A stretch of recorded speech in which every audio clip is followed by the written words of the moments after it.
دوستان این هم جلب کردن پرنده ها.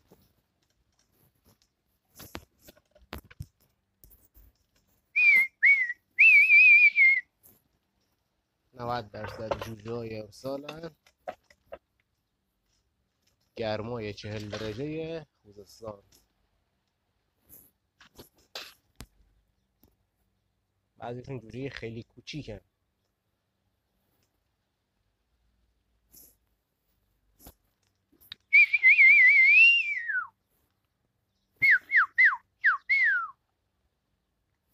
زیاد نباید جوجه ها رو بتابونی وگرنه میفتنی برور. اینجا هم گرگ زیاد هست.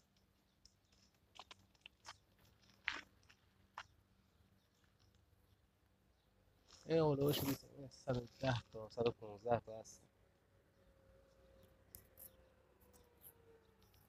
تقدیم به نگاه قشنگتون دوستان. لطفا کانال ما رو سابسکرایب کنید، مشترک شده رو بزنید تا به امید خدا یه پرنده بازی خوشگل امسال با هم بکنیم. سابسکرایب کنید نه برسونید 50 تا براتون لایو بذارم. هم پرنده های واسه فروش دارم، هم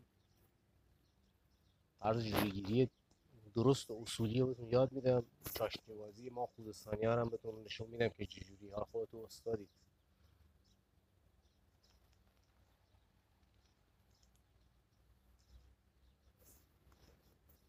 دیگه الان باید بشینن چون اینجا واقعا گرمه.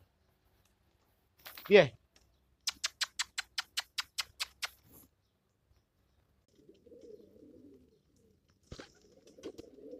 بیا.